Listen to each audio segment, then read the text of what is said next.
स्वागत है आप सभी साथियों का एक बार पुनः काव्य चौपाल के इस विशेष कार्यक्रम में। और काव्य चौपाल के इस विशेष कार्यक्रम में आज मैं आप सबके लिए लेकर आया हूँ रसमृति का जो द्वितीय सर्ग है। पहला सर्ग हमने पढ़ा था, क्या अद्भुत लेखनी है रामधारी सिंह दिनकर जी की।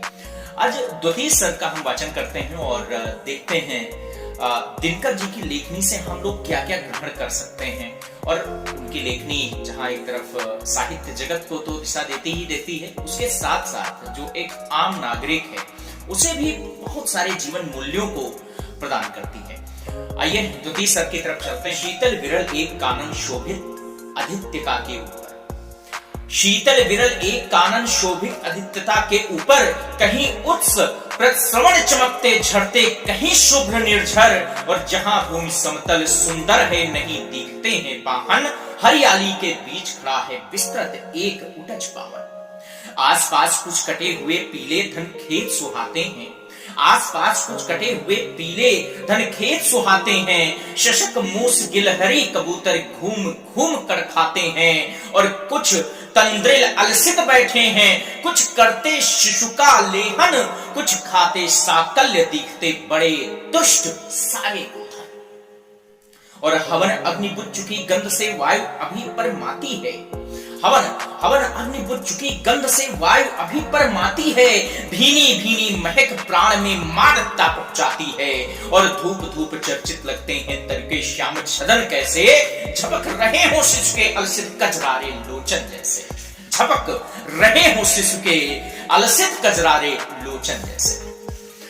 और बैठे हुए सुखद आतप में मृग रोमंथन करते हैं, वन के जीव विवर से बाहर हो विश्रब्ध विचरते हैं, और सुख रहे चीवर रसाल को नन्ही झुकी टहनियों पर नीचे बिखरे हुए पड़े हैं इंगुद से चिकने पत्थर। अर्जुन दर्भ पालास कमंडल, एक ओर तप के साधन, एक ओर है टंगे धनुष तूणीर तीर बर्छे भीषण, चमक रहा तृणकुटी द्वार पर एक परशु आभाशाली, लौह दंड पर जड़ित पड़ा हो मानो अर्धहंसोमाली। क्या खूबसूरत पंक्तियां हैं। देखिएगा कि अजिन दर्भ पालाश कमंडल, एक ओर तप के साधन, एक ओर है टंगे धनुष तूणीर तीर बर्छे भीषण, और चमक रहा तृणकुटी द्वार पर एक परशु आभाशाली, और लौह दंड पर जड़ित पड़ा हो मानो अर्धहंसोमाली।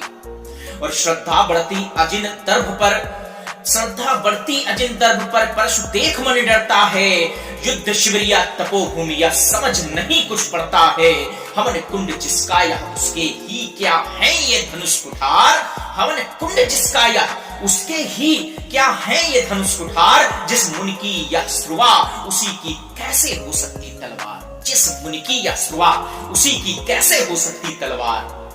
और आई है वीरता तपोवन में क्या पुण्य कमाने को, आई है वीरता तपोवन में क्या पुण्य कमाने को, और यह संन्यास साधना में है दैहिक शक्ति जगाने को।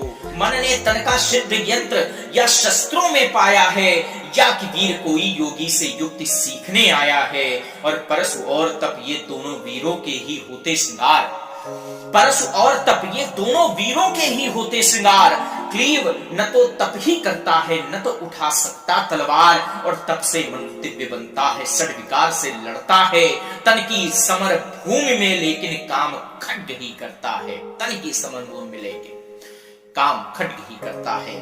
और किंतु कौन नर तपोनिष्ठ है यहाँ धनुष धरने वाला, किंतु कौन नर तपोनिष्ठ है यहाँ धनुष धरने वाला, एक साथ यज्ञाग्नि और अस की पूजा करने वाला, किंतु कौन नर तपोनिष्ठ है यहाँ धनुष धरने वाला, एक साथ यज्ञाग्नि और अस की पूजा करने वाला। कहता है इतिहास जगत में हुआ एक ही नर ऐसा, रण में कुटिल काम सम क्रोधी तब में महासूर्य जैसा। मुख में वेद पीठ पर तर्कस, मुख में वेद पीठ पर तर्कस, कर में कठिन कुठार विमल, शाप और शर दोनों ही थे जिस महान ऋषि के संबल। यह कुटीर है उसी महामुनि परशुराम बलशाली का, यह कुटीर है उसी महामुनि परशुराम बलशाली का, भृग के परम पुनीत वंशधर व्रती वीर प्रण पालित।